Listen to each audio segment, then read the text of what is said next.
Well, hello. Come right in. Oh, George, we've got company.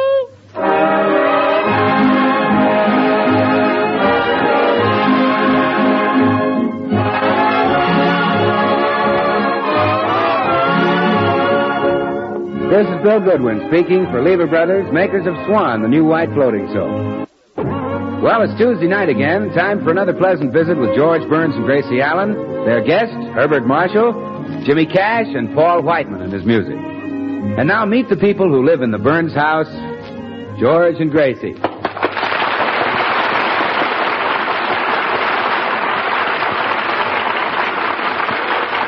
Well, today, Gracie has a luncheon date with her girlfriend, Tootsie Sagwell. We find them now at the Romney Village Gypsy Tea Room. Special luncheon, 45 cents. Tea leaves red.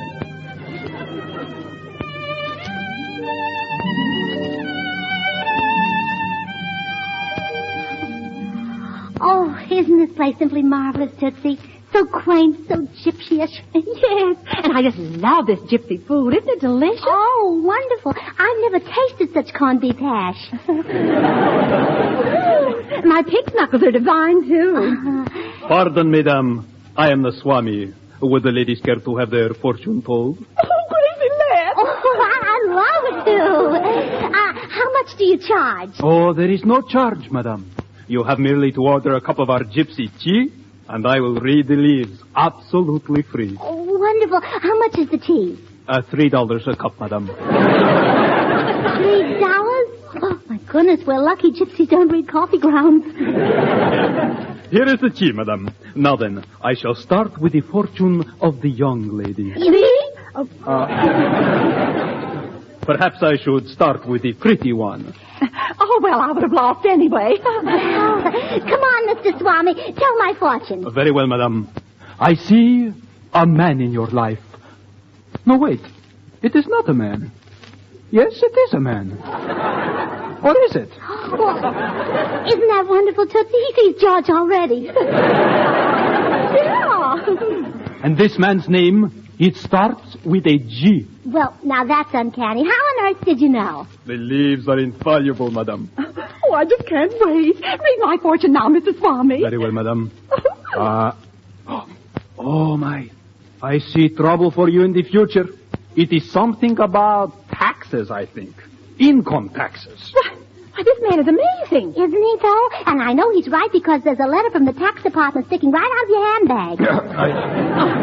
Oh, Gracie, you know, you're so lucky you're married to George. You don't have to worry about income tax. I know. Oh, gee, Tootsie, I hope you get married soon so you have a dependent, too.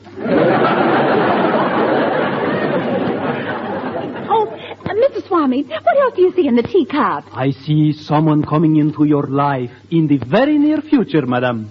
It is a man. Oh, that's nice. A man? Yes, a handsome man, and well-to-do. He will cross your path soon. Oh, Tootsie, isn't that thrilling? Isn't that wonderful? What's his name, Mr. Swami? His name...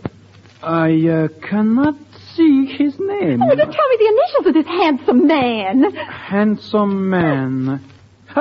H.M. H.M. I don't know any H.M., Gracie. Well, neither do I, Tootsie. Except, oh, gee, could that be possible? You, Tootsie Sagwell, ruling over all those people? Gracie, what are you talking about? Everybody bowing? Oh, no, of course I forgot. What's that? His Majesty is already married.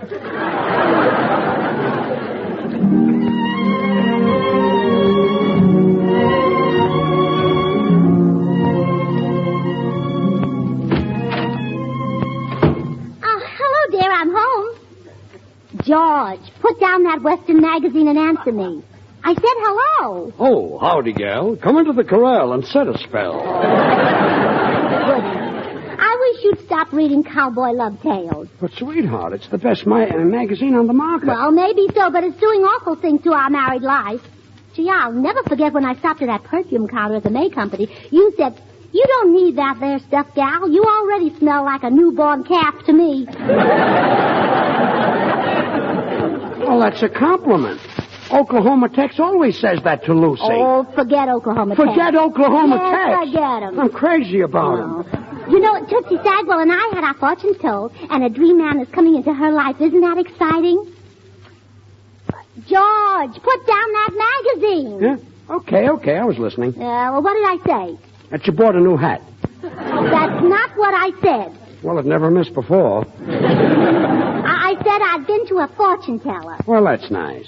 Say, George, do you know any wealthy, glamorous, fascinating man whose initials are HM? Yes. Who? Harpo Marx. Oh, George, he wouldn't do. A girl couldn't be happy with a man who just sits there and honks at her. Anybody else? HM. Well, Herbert Marshall. Herbert Marshall. Yeah, he's wealthy, glamorous, and fascinating. Yeah, that's he. Oh, thank you, George. Gracie, what's this all Oh, about? he must be the HM the fortune teller was talking about. The lover chosen by fate, the dream man. He told you about a lover? A dream man? Gracie, I always thought that I was your... Only a man like Herbert Marshall could make up for all those dull, monotonous years.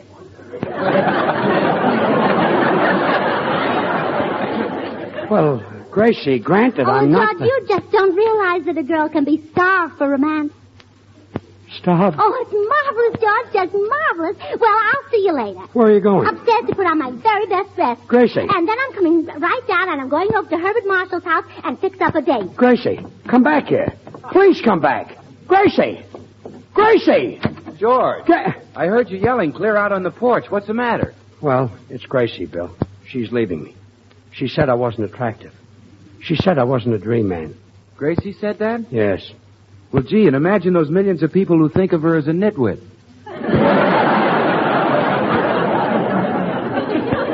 Don't be funny. My wife is leaving me for Herbert Marshall.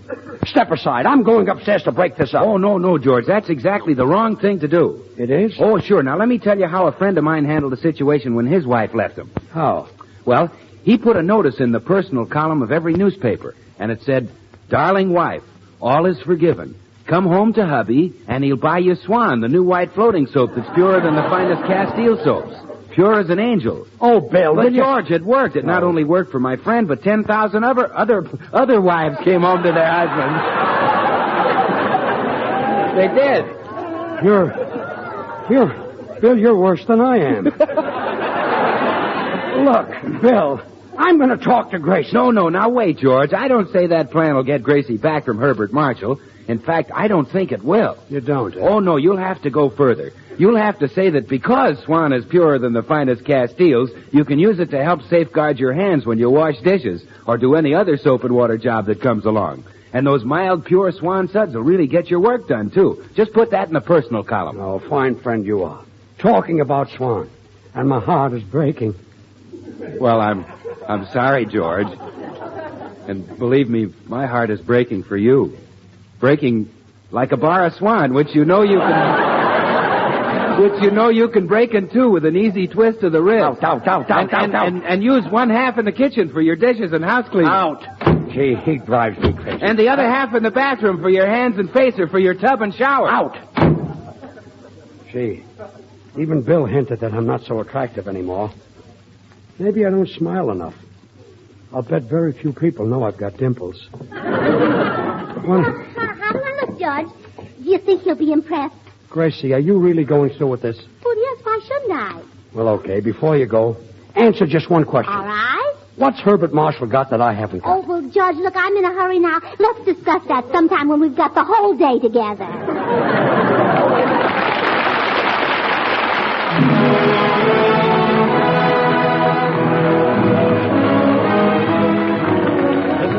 The boys and the 6 hits and a miss woke up singing this morning, and what do you think they had in their mind? It was, "I had the craziest dream."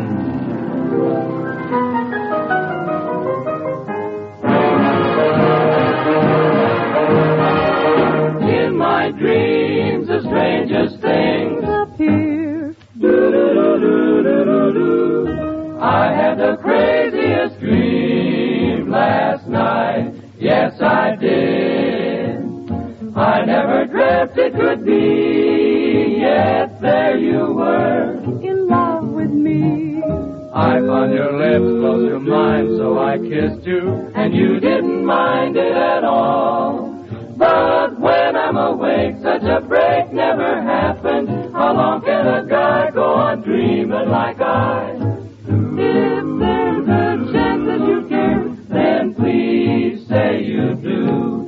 Baby, say it and make my craziest dreams come true.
Well, now Gracie has rushed over to Herbert Marshall's house to inform him of his romantic future.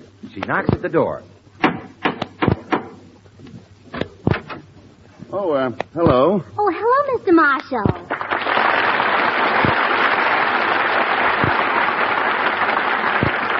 Mr. Marshall, do you remember me?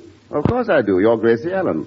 How's, oh, isn't that annoying? I know your husband very well, but I can't recall his first name. Well, it's George. Yes, so it is. Imagine me forgetting good old George Allen.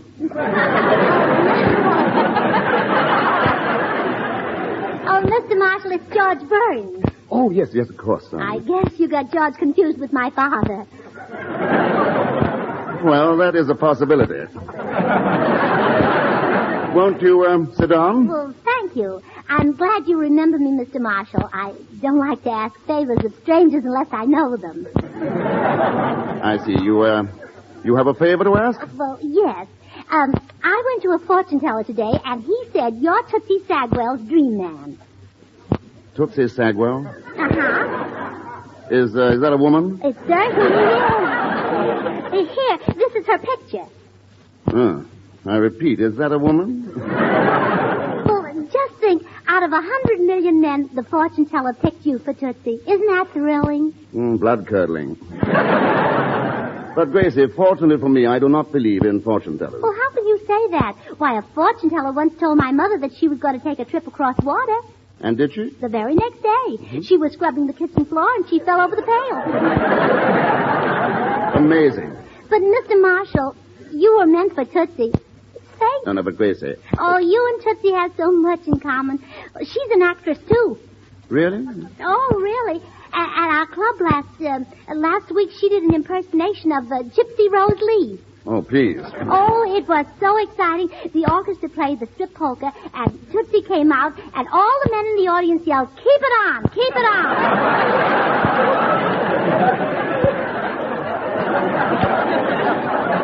Yeah, I can see their point.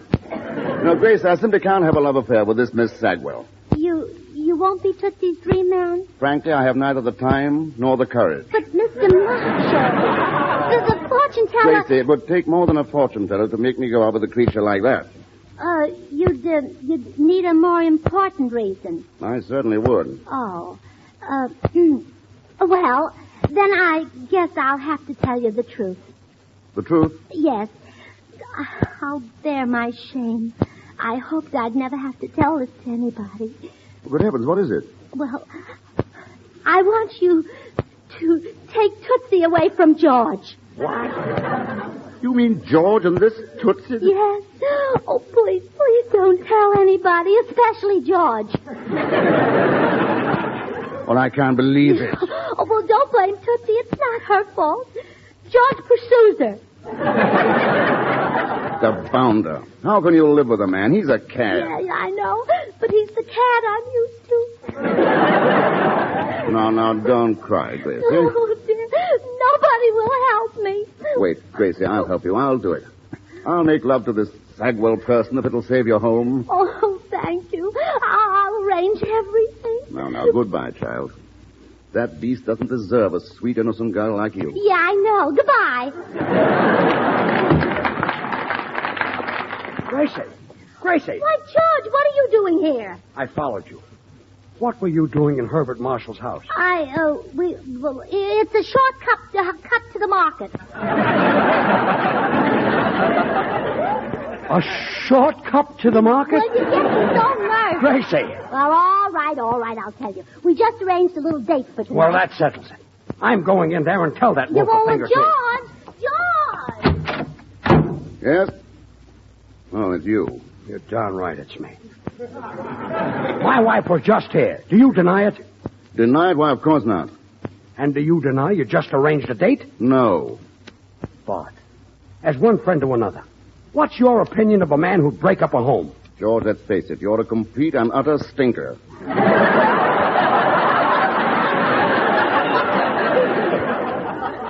I'm a stinker? Unquestionably. I've seen the woman who's involved in this affair, George. Is she worth all this? She is to me. Why, there isn't another one like her in the whole world. That I will guarantee. Don't be a fool, George. Give her up. Never. But look at it from Gracie's side a moment. She's too nice to have her life ruined. She deserves only the best there is. Brother, are you conceited? Now, George, what do you see in this Tootsie Sagwell? Tootsie Sagwell? What's she got to do with it? Well, aren't you in love with Tootsie?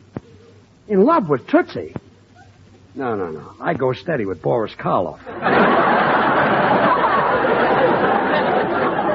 No, but Gracie said she wanted me to take Tootsie away from you. That's why she arranged a date for us. Gracie arranged a date for you and Tootsie? Yes. Oh, now I get it. This is another scheme of Gracie's to help Tootsie. You see, Tootsie is dying to get a husband. Well, she's insane to ask for volunteers. She ought to try selective service. Anyway, this lets me out of the date. Now, wait a minute, Bart. I can't spoil this date for Gracie. She'll never forgive me. You've got to go through with it. But, George, look at that picture. Bart, it's only one night out of your life, and it'll save my neck. Oh, well, if it means that much to you. Oh, thanks, Bart. I knew you'd do it. See you tonight. You don't suppose Tootsie will make love to me, do you? Well, she might. Oh, murder. Now I know what a commando has to go through. Oh.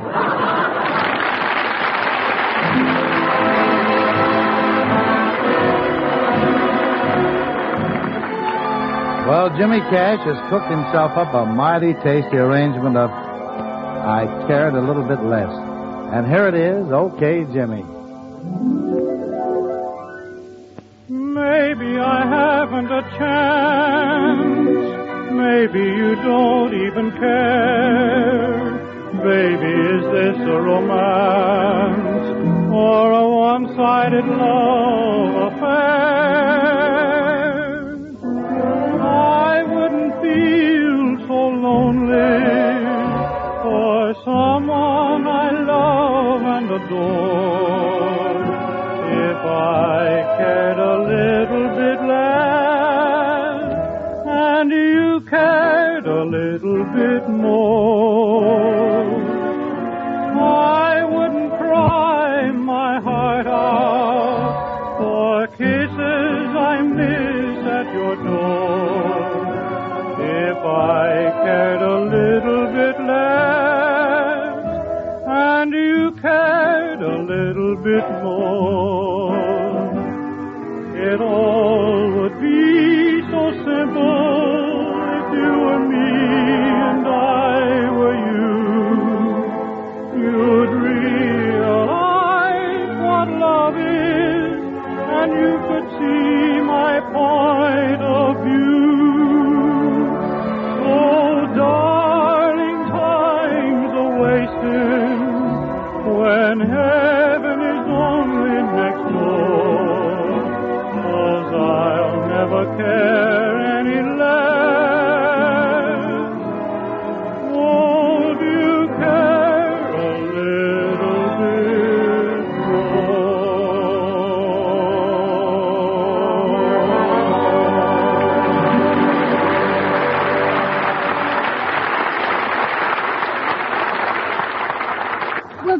to be here any minute, Mr. Marshall. Aren't you thrilled? I've got goose pimples, if that's what you mean. Oh, I hear footsteps on the walk. She's here. Now, Bart, act like you're glad to see her. George, I'm as hammy as the next, but frankly, I'm not that good an actor. Shh. Here she is. Hello, everybody. Hello. Well, I must say you're better looking than your picture, Tootsie. Huh? Oh, no, that isn't Tootsie. That's Bill Goodwin. You can tell them apart easily, Mr. Marshall. Tootsie's taller. Oh, I see. Bill, this is Mr. Herbert Marshall. Oh, how do you do? Herbert Marshall? George, isn't this the wolf who's trying to wreck your home? Well, Bill, it's all now, right. quiet, George. Well, this is what friends are for, to handle these affairs of honor. Mr. Marshall, I challenge you to a duel with pistols. Well, I better warn you, I'm the best pistol shot in the state. Oh, well, I challenge you with swords. I happen to be an expert swordsman. Oh. Well, I challenge you to find a purer soap than Swan. Women have long considered Castile soaps the standard of purity, and Swan is even purer than the finest Castiles. Money can't buy a purer soap. Look, Bill, you don't have to worry about Herbert Marshall taking Gracie away from me. Oh, You see, George, the whole I'm thing- not thinking of you. Oh. You can find another woman, possibly. I'm thinking of the babies. Babies? What babies? All babies, Mr. Marshall. Swan's great for bathing them. Because after all, if Swan is purer than the finest Castiles, well, it's bound to be kind to even a baby's tender skin. Bill, Herbert Marshall bathes very few babies. Well, all right. Probably doesn't bathe over 3 or 4 babies a year. Well, all right. He George, and but Ronald Coleman put together. Well, all right. And you can throw in Lawton. But remember, if Swan is kind to a baby's tender skin, then it must be swell for anybody's hands and face, anybody's complexion, anybody's bath or shower. Mr. Goodwin, a few moments ago you were talking about a duel. What happened? Duel? Oh, yes, forget it. I accept your apology. Well, goodbye, Mr. Marshall. Eccentric fellow, isn't he? Yes, we love him, too. Oh, goodness, I wish Tootsie'd get here. You must be all on edge, Mr. Marshall. I definitely am. She's probably having trouble with the new makeup I suggested for her nose. Blue, green, yellow crayon. On her nose? Well, yes. I got the idea from an article on camouflage. Those colors will make a 16-inch gun fade into the background. Believe me, Bart, it'll be an improvement. This must be Tootsie now. Come in. Gracie, darling! Tootsie Sagwell. Oh, Gracie, you said you had a surprise for me. What is it? Well, here it is. Your dream man, H.M., Herbert Marshall. Herbert Marshall? Oh, he's beautiful! George, I think I'm about to faint. Buck up, kid. Oh, how do you do, Mr. Marshall? I'm so glad you're mine, you lovely, lovely man. Miss Sagwell, please put me down.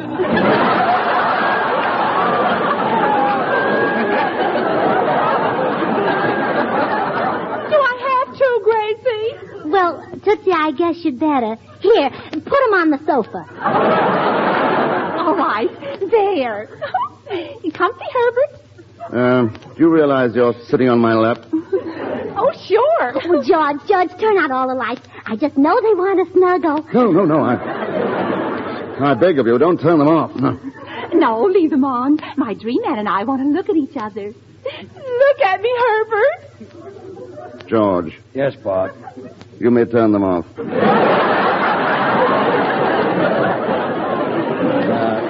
You're safer this way. Miss Sagwell, do you realize you're squeezing me very hard? Oh, sure. Well, I wish you wouldn't. It's rather warm in this room, isn't it? Kiss me, Herbert. I'm getting warmer. George, is this house heated by an oil burner? Yes, it is, Bart. Kiss me, Herbert. George, you should really cut your thermostat down to a temperature of 65 degrees. The government is asking all homeowners to do that in order to prevent a more serious shortage of fuel oil this winter. Well, that's right. I'll do that. Anything else you'd like to mention? No, that's all. Kiss me, Herbert. As I was saying, you should put the thermostat as low as possible at night and leave it there until morning. Kiss me, Herbert. And keep it low in the daytime if the family is going to be out. Kiss her, Herbert. And never heat any bedrooms. Kiss me, Herbert. And you can save 10% of your fuel by drawing all your window shades and drapes at sundown. Herbert, Yes, Miss Sagwell. That's enough courtship. Let's get married.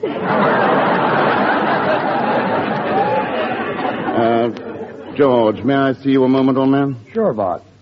What is it? George, you've simply got to get me out of this. That woman, and I use the term loosely, has a gleam in her eye that I don't like. Well, gee, Bart, you're an actor. Make up an exit. Well, I'll try. Oh, Miss Sagwell. Yes, Angel Pie. Oh, me.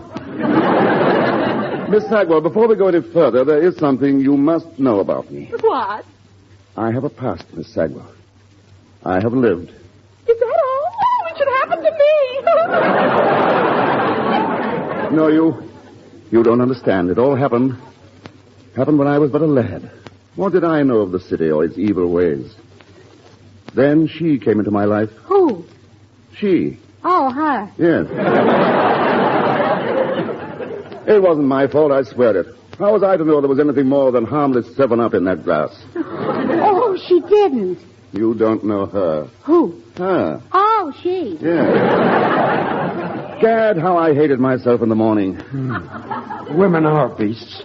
Yes, they are. Well, you'll never find a nicer beast than Tootsie. Oh, Herbert, forget your past.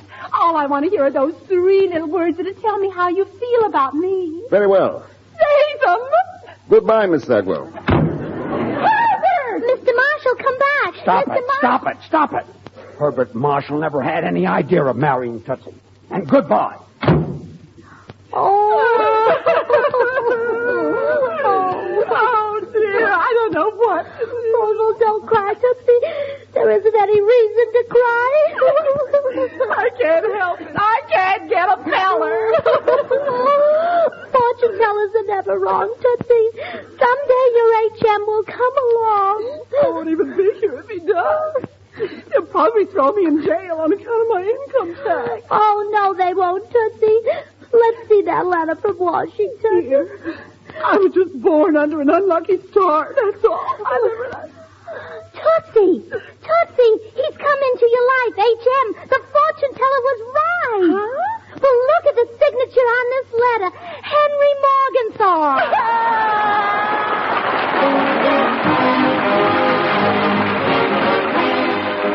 George and Gracie will be back in just a second. So all I have time to say is this. When you buy Swan, you not only get a soap that's purer than the finest Castile soaps, you get a soap that gives you all the suds you need for any soap and water job in the house. Faster than other white floating soaps. Use Swan for the dishes. Use it for your hankies, hose, and undies. Use it in place of easily wasted package soaps. Use it in place of expensive toilet soaps. Yes, and use Swan knowing that it really is purer than the finest Castile. Well, here they are, George and Gracie. Gracie, this is no time of the night to bother Herbert Marshall. But this is important. Hello. Oh, no, not again. Well, I just wanted to tell you that poor Tootsie can't sleep a wink. Well, surely I'm not responsible for that. Oh, yes, you are. You left our house in such a hurry you forgot your derby hat. Well? Well, Tootsie's keeping it under her pillow. Come on.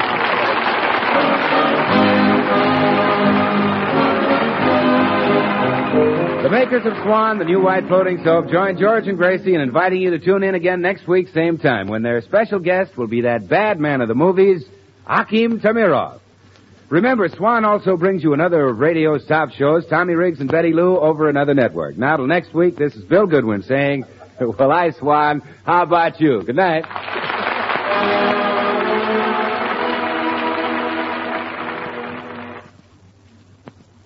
Try Spry. You'll find the baking you turn out fluffy and light. Try Spry. You're sure to hear your family shout, what a delight. For cakes, pies, donuts, the things you fry. Try Spry. What's that you say you're going to try today? Why, sure. Try Spry. This is the Columbia Broadcasting System.